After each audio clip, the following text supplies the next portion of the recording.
Our next speaker is Randy Weber, and he comes to us from Sandy Hook, Manitoba. He has a passive home, and he's quite incredible, the kinds of things that him and his wife Mavis have achieved. Randy has worked with Manitoba Environment Sector for over 30 years. His current focus is on education and training, and for the past 2 years, he's coordinated the Backhaul project, an initiative aimed at supporting waste diversion in remote First Nation communities. He and his partner play, work, and live in their passive home in Manitoba Interlake area. Welcome, Randy Weber. Thanks for having me. I was really intimidated to do this presentation because Lorena told me that I was supposed to tell you what it's like to live in a passive house and that the audience would be highly technical. And I have a technical background in contaminated site remediation, but electricity and power I don't know much about. Really quickly, living in a passive house is like living in any other house. Our house looks like your house. You'll see some pictures of it. We have a washer and a dryer and a dishwasher and a stove and a fridge, and we operate pretty normally. We just use a whole pile less electricity, a lot less power. So I'll tell you a little bit about it. Just some really quick things. We had an architect design this house because it was so innovative and new. A Bridgman collaborative, and I'll just acknowledge Wins and Marcella who helped design and make it a beautiful house. Ian Sanabaka, some of you may know, he did all the hard math to fit the design into passive house. Sundial Building was our builder, and Eric Bjornsson did all of the crazy technical stuff. I'm going to show you some of Eric's work in this presentation. Dan Burnbonnet was the master carpenter who actually built the house. Wolfram did some of the engineering. Duxton, manufacturer of windows in Manitoba, put in all our beautiful windows. And Lorena designed the solar array. Also like to make a special note to Randy Proven, who's now since passed away, but he's the fellow who introduced us to passive house and really was a driver for this industry in Manitoba. We miss him a lot. Real quick statistics, it's a bungalow, footprint about just about 1,300 square feet. We have an uninsulated crawl space. It is passive house certified, and we're not quite net zero. Living in a passive house, I'll zip over this really quick. It's like living in any other house. Anything you read about passive house, that it's really comfortable, no drafts, all that kind of stuff is absolutely true. We've been in there for 5 winters now. The walls are cool or warm to touch, north, south, east, west. The floors are warm. The air quality is superior because of the air changes that happen through our heat recovery ventilation system. Some of our motivations, my wife and I, Mavis, had a dream to retire to the country. We've lived and worked in Winnipeg for our whole careers, and when it came time to, the kids moved away, we wanted to build a beautiful, energy efficient, sustainable house. And we also wanted to encourage local expertise and to really support the industry in Manitoba. That was another motivation. We also saw as we were moving into to retirement and fixed income that we wanted to control our costs and insulate ourselves a little bit from energy increases. And this is a really important one. Never have to worry about freezing during a power failure. Our house will never freeze.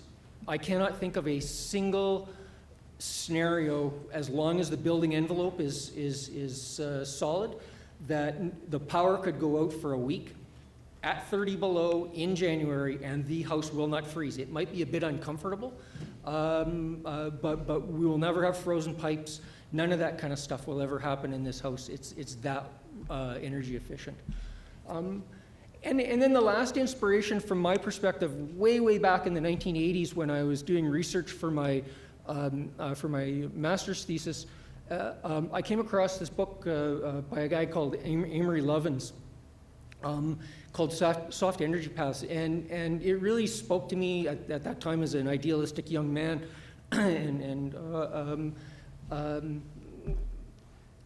That stuck in the back of my mind for 30 years as I moved through my career, that energy efficiency was really important, and this is what Lovins preaches in his writings. And just this quote, it's a paraphrase out of an article that Lovins was interviewed for The Guardian just 2 weeks ago. And energy efficiency is the largest, cheapest, safest, cleanest way to address the climate crisis. And the key thing for me, because I'm not a technical guy in this area, is that it's not a technology problem, it's a design problem. And this is core to what a lot of the big thinkers that I follow in my career are looking at. So that was kind of our motivation. Just out of the report that the feds put out last week, I learned that buildings generate about 12% of greenhouse gases, and 85% of that is for space and water heating. And so I'm going to talk a little bit about space and water heating today. And then the other part is that we've got, both Kurt and Michael made this point. This is a cut and paste out of that report, the federal report. There's a significant effort required over the next, I guess, 8 years now to 2030 to meet our climate goals. And I think passive house and energy efficiency has a role to play there. So really quickly, passive house is just it's a standard. It was set in Germany, and the result is ultra energy efficient buildings that require little energy for space, heating, and cooling. Part of it is airtight construction. So this is a picture of the inside of our house under construction, it is airtight. Passive house requires a 0.6 air change per hour.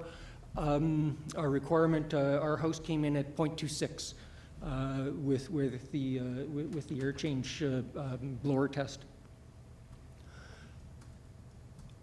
The other part of passive house is zero thermal bridge. So the house construction is actually made out of trusses put together, and then the space in between the trusses is filled full of dense pack cellulose insulation. So how do we heat the house? The first way we heat it is with the sun. Free of charge, the sun heats up the house really nicely on a cold winter day. The mechanical system that we've got is a passive geothermal heat recovery air ventilation system. It's a low-cost heat energy extracted from the exhaust air and from the ground. So the air that in a building, the ambient air inside of a building has heat energy, and typically we just exhaust it out into the environment, and we don't capture any of that heat energy. Passive house captures that heat energy. I'll just show you a few pictures. I'm going to run through these really fast of the mechanical system, and then I'm going to show you how it actually works in reality. The big gray box there is the heat recovery ventilation unit, and then you can see from the top the gray pipe going through the white pipe, and then the other gray pipe, that is the air intake, and then the exhaust is at the bottom behind that red pressure tank. The distribution pipe to the house on the left-hand side, and on the right-hand side is the return air. All of the air in the house, because it is airtight, we don't have a fume hood for our stove, we don't have a dryer vent, we don't have a bathroom fan. All of the air in the house comes in and exits through those two pipes. So we control the air ventilation really, really closely in a passive house. A little bit broader view of the mechanical room, and the big gray thing on the far right side is our hot water tank, which plays a role in the heating of the house.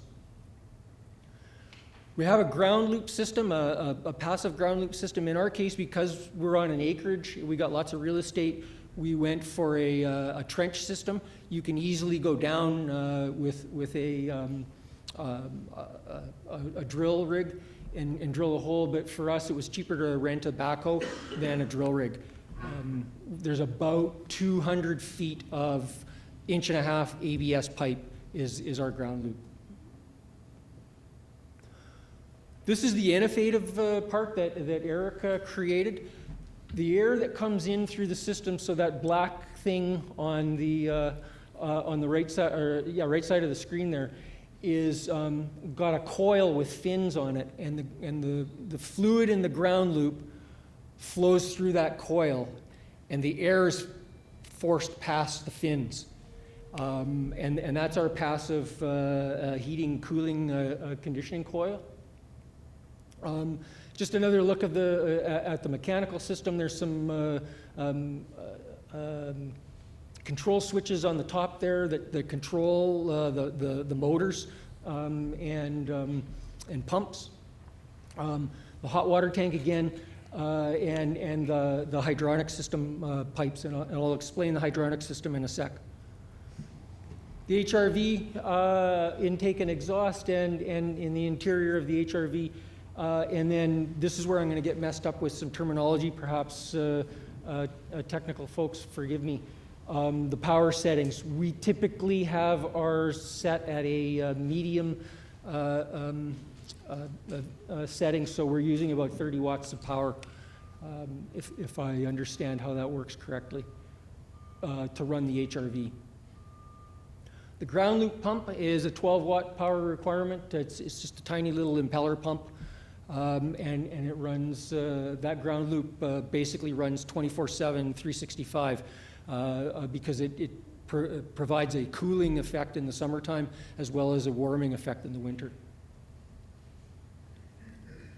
Where we get heat on cloudy days and at night is through a hydronic heating system. So all of our windowsills are 2-inch slabs of limestone. It was quarried in Garson, Manitoba, and they cut those slots I should say, in the bottom of the windowsills, and the hydronic fluid runs through those the windowsills, and it provides a really nice warm heat off the windowsills, and that's what warms the house on at nighttime and on cloudy days, and it runs through our hot water tank. So there's just a small pump. There's a picture of it, 27-watt requirement pump that runs the fluid, and it turns on and off based on the temperature in the house. It's just triggered by temperature. We also have in-floor electric heat in our kitchen and bathroom, and it basically comes on at 5:30 in the morning and goes off at about 8:30 or 9. So we have nice warm feet when we're getting ready for the workday in the morning. This is probably the least efficient part of the whole house, but it was an extra that we wanted for comfort. So how does this thing perform?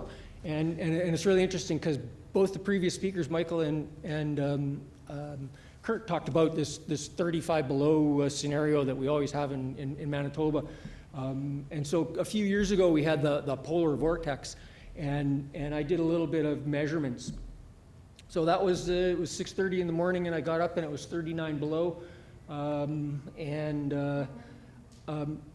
We've got temperature gauges all throughout the mechanical room that measure temperature. So the first temperature gauge is about 18 inches inside the house. I'm not sure how well you can see that from your angle, but it's minus 30 degrees. But the air outside was minus 39 at that point in time. After the air, this is the ground loop temperature, 5.6 degrees. Seasonally, it will go up and down between about 5 degrees and 12 degrees as the seasons go through. It'll be a little bit warmer by October, and then it cools down at this time of the year, just as the heat transfers from the loop into the ground and back. After the air passed from the outside through that coil system I showed you, it was raised from minus 39 to 6.7, minus 6.7. So the ground loop raised the temperature from minus 39 to 6.7, or about 32 degrees. The air then goes through the HRV, the heat recovery ventilation unit, and the distribution air to the house was 20.3 degrees. So the sum of that is that the ground loop and the HRV took minus 39 degree air and raised it to plus 20 air, or about 59 degrees. And we did it with those little tiny fans and pumps. That was the mechanical energy that went into to warming that up. And the ambient house temperature was 21, almost 22 degrees. Those windowsill heaters would have been going through the night on a minus 39 degree evening, but just wanted to show you how efficient the house is. That's what it takes. I'll show you a few more statistics in a minute.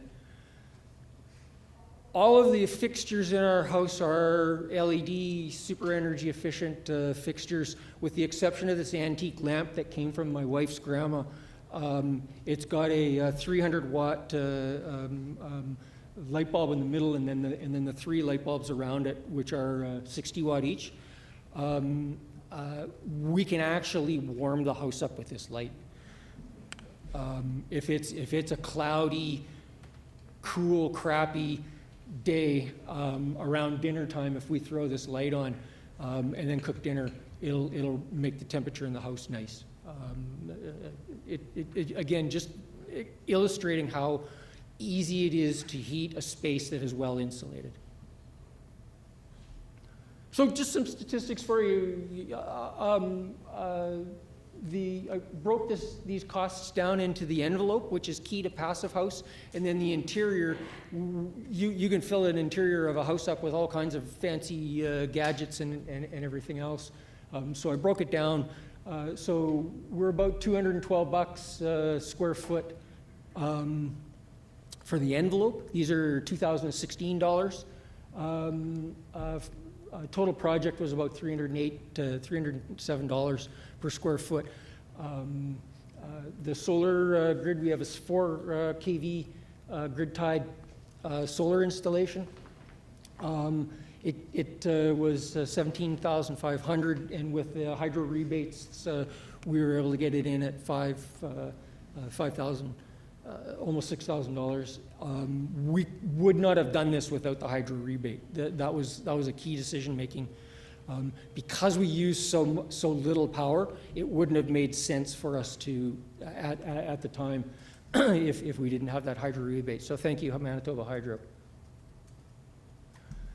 I just finished doing my taxes a couple of weeks ago, so I'm going to share with you our total energy consumed in 2021 was just over 7,000 kilowatts. This is taken right off. These are taken right off of our hydro bill. We generated with that KV system, 4 kV system, 3,900 kilowatts.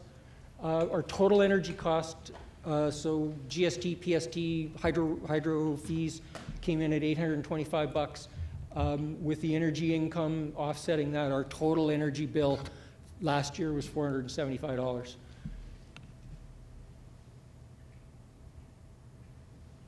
Graphing it out, this is what it looks like. You can see the cold months, we're using a lot more power. In the summer months, hardly any power at all.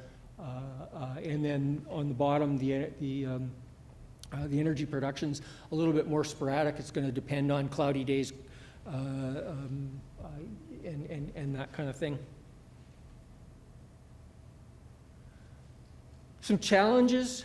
When we were building the house, financing was a nightmare. Our bank that we had dealt with, our credit union we had dealt with for over 30 years, turned us down flat for a bridge loan. So we needed bridge financing to build this house so that before we could sell the house that we were living in Winnipeg. We were turned down flat. It almost canceled the project. because we couldn't get financing.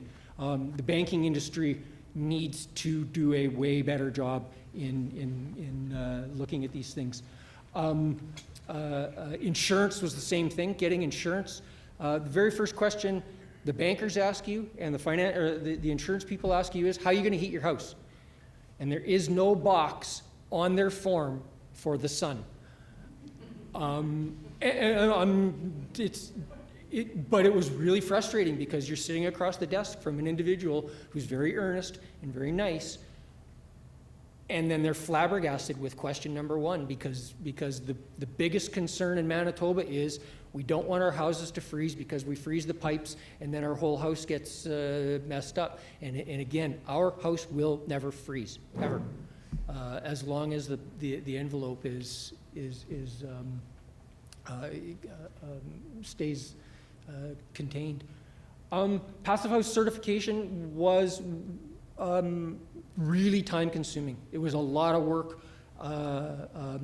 Ian and Eric just did an amazing job of working through all the technical details.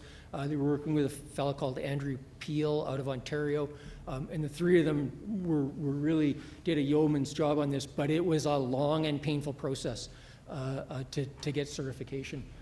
From a living perspective, humidity in the wintertime is really, really low.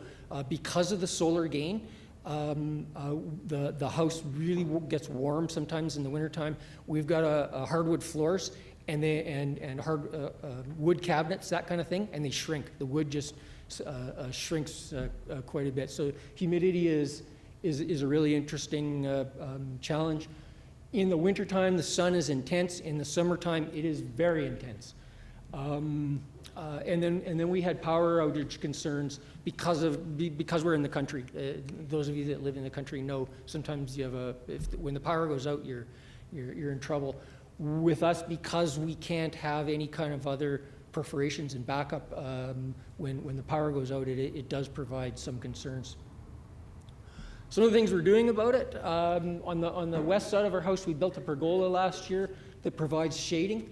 The blinds, you can see on the right-hand picture there, we purchased some blinds that reflect the light, and they work really, really well in the shoulder seasons and winter to cut glare, and they actually help keep the house cool in the summertime. We're looking to put some external shade on the house, on the front, on the south side of the house this summer to again reduce glare and particularly solar gain. And we're also installing a battery backup this spring so that we've got a little bit more redundancy and resilience in the event of power outages. So part of, I teach university courses at the University of Winnipeg, and one of the things we talk about, and I talk to my students about all the time, is the IPCC, the International Panel on Climate, talks about what is going to happen to the climate. What the Sustainable Development Goals, the UN Sustainable Development Goals, in my mind, they provide a roadmap for us globally, kind of like the presentation Kurt just gave this morning. This is a roadmap, and one of the things that they identify is affordable and clean energy as one of the Sustainable Development Goals, and I want to emphasize affordability. My wife and I, Mavis and I, are extremely privileged individuals that we were able to afford and build this house and continue to augment it. We can't solve the climate crisis with just having privileged people live in really sweet houses like I do. This has to be social justice must be part of the solution. It doesn't make sense to have people on low income paying thousands of dollars in heating bills when those of us that are privileged are paying hundreds or even less. In 2020, the Sustainable Development Goals 2020 report came out, and much like the other information that we've heard this morning already, we got a big job to move this forward. none of these 17 goals are being met right now across the planet. So we really need to do a better job. This is a headline I pulled off of the Free Press on Monday, that we are firmly on track towards an unlivable world. How'd you like to give that as the head of the UN, where your mandate is to make the world a better place, and we're just going in the wrong direction. So a passive house efficiency is part of the solution, but there's a bunch of other stuff that we need to do. There we are, we're the only passive house in Manitoba at this point in time. I know there's a bunch of passive lighthouses and buildings in Manitoba. A friend of mine was out at Fort White Alive the other day in Winnipeg, and they've built a passive a building there. But we're really lonely up in Sandy Hook, so we really like to see some more passive houses built in Manitoba.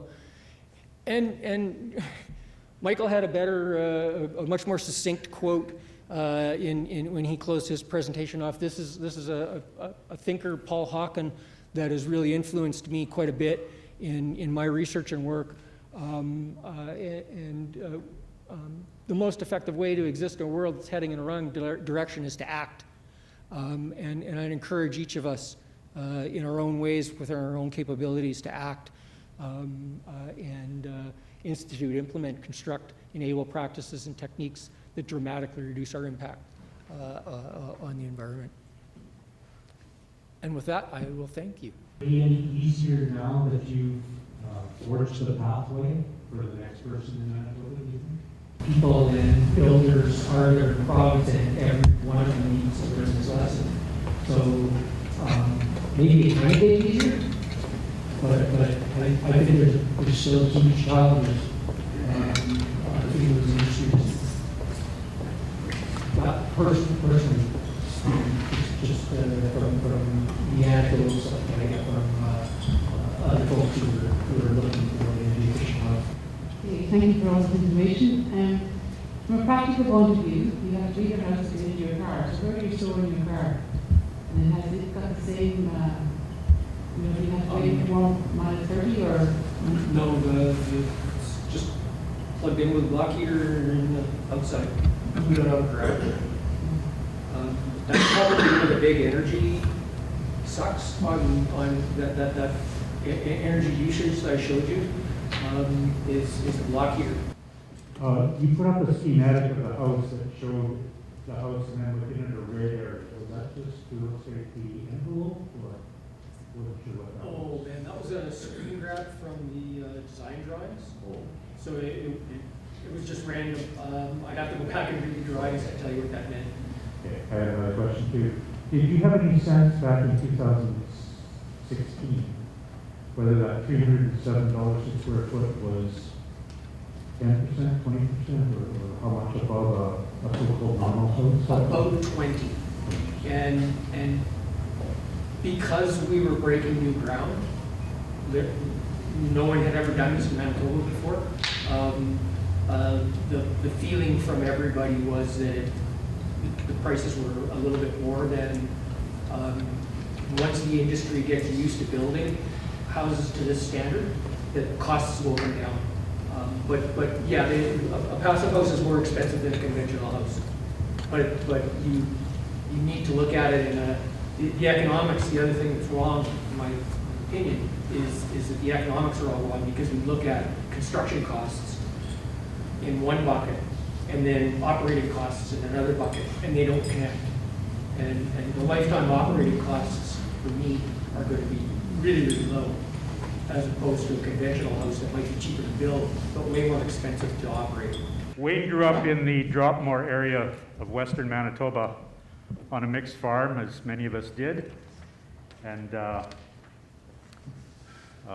went to high school in Roblin, got his BSA from the University of Manitoba, and went on to do a Master's of Adult Education from St. Francis Xavier University. He then began his career in Manitoba agriculture, firstly as an ag rep, again, as many young graduates did, and moving on to be 4-H and youth specialist, rural development counselor, and eventually working his way up to regional director in southwestern Manitoba. I think that's probably about the point where I met Wayne for the first time. Wayne was very well respected by all that worked with him. He's always had an uncanny knack for getting the most out of colleagues by setting a great example. But Wayne didn't limit himself to Manitoba. He worked across Canada and internationally as well. He worked with QSO International 1977 to 1980 in Botswana as a senior agricultural livestock officer, and also in the Ukraine from 2003 to 2006 as an extension program manager for the Canada-Ukraine Facility for Agricultural Reform and Modernization program. Then in his retirement years, Wayne went on to work for the Manitoba Forage Council as executive director, where again we crossed paths, and for the Canadian Forage and Grassland Association as executive director.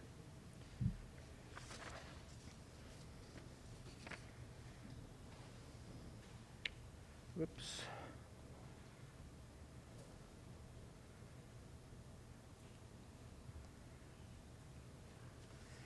And again, in retirement, Wayne did some consulting work as well with his own consulting firm and with Prairie Practitioners Group on some work with Assiniboine College, Province of Manitoba, Manitoba Ag, Saskatchewan Forest Center, and the Turtle Mountain Sustainable Ventures Group.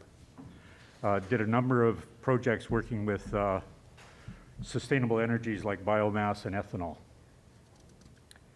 And during that course of time, Wayne got to share his considerable knowledge of the industry.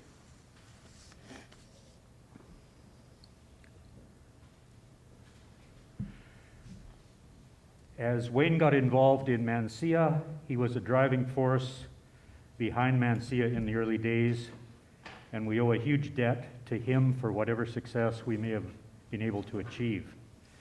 And it hasn't ended yet. Wayne's still been involved in updating our website and promoting this year's conference through the website and many other contacts that he's developed over the years. We're still using the contact lists that he's developed over a long period of time. In many capacities, doing workshops, presentations to the Standing Senate Committee on Energy and the Environment and Natural Resources, Director and Secretary Treasurer in most recent years and for a long stretch of time. He really is the engine that has moved ManSEA forward. With that, I'd like to turn it over to Wayne Clayton to say a little more about Wayne Digby. Yeah, Wayne's the reason why I'm here, and he's also the reason why he invited Randy to be part of the board. He was the reason why Miriam is part of the board, because he's been suggesting for a while that Miriam should be part of the board. A number of the board members over the years are here because of Wayne's insistence and arm twisting behind the scenes. Debbie Dandy, who is a common friend of ours, made this comment: Wayne's been a knowledgeable advocate of our environment. His quiet, humble approach has been respected greatly by all who've engaged in the work of environmental protection.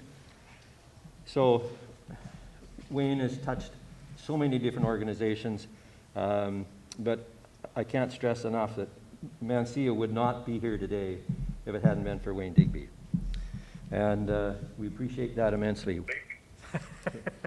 So a couple of his classmates I've talked to over the years too, Owen Beaver said that like Wayne's work in Africa wasn't just as a holiday in Ukraine and Africa, but he went there to make a difference.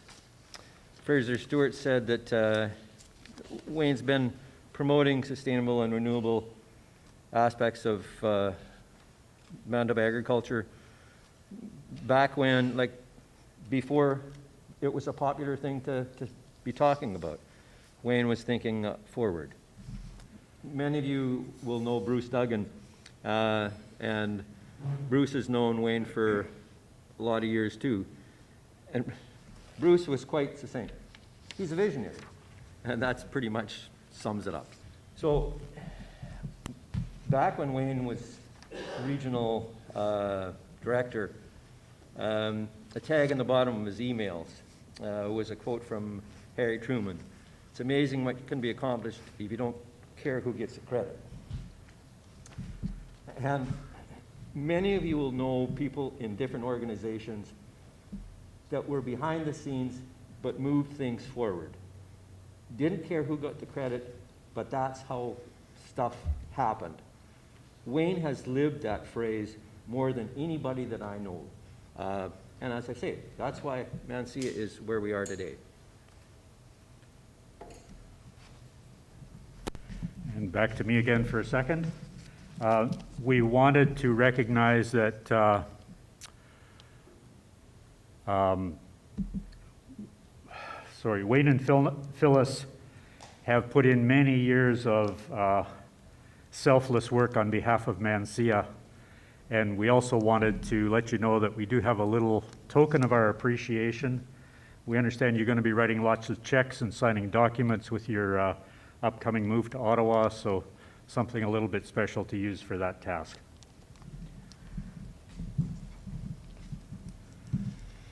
And the board wanted to recognize Wayne in a more long-standing way.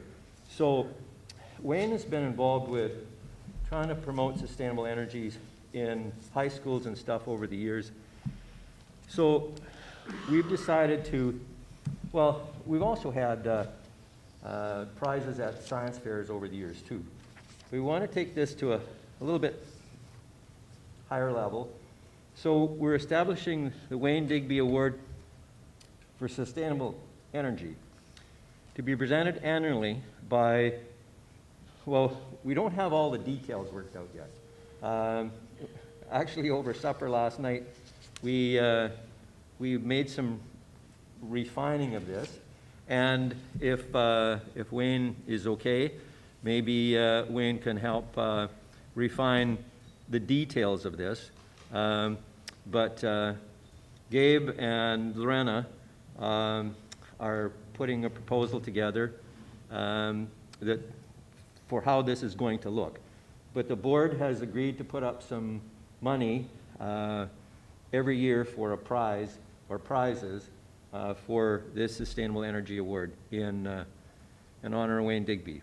So Wayne, thank you very much.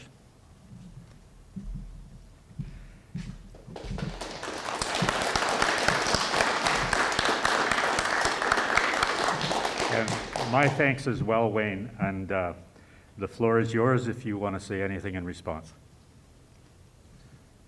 Well, I certainly do, Randy, and hello to all the participants at your meeting today. I hope it went well. I know that you guys were up against COVID. I just want to, first of all, thank all of you. I want to thank, in particular, Phyllis, who has been there and helped out and answered calls and did stuff for ManSEA behind the scenes, and it's really appreciated. But most of all, I want to thank the directors through the years, as well as the members of ManSEA who have been there and supporting us. Many times I felt that we probably could have been doing a better job in keeping people informed than that, but we were kind of working with limited volunteer help as well. So, but a big thank you. I think ManSEA is moving ahead on the right track. I think working in with Mia is very important, and I'd like to thank Sarah for taking over the Secretary-Treasurer position, and also thank Kate Robb and Lorena for picking up quite a bit of the communication stuff that I was doing. So I'm not going to take up too much time. I know you got a real good program there that people want to listen to, and I'm really pleased and kind of humble that you would set up the award in my name. same. I've always felt that we could be doing a lot more with our university and high school kids in sustainable energy, and this is one way to recognize and support people that are going through the various education programs. So thank you very much, and I really appreciate the comments, and good luck, Randy and Wayne and all of your board in your upcoming ventures, and hopefully we'll be able to keep in touch even though we will be in another province. Thank you. Thank you, Wayne and Phyllis.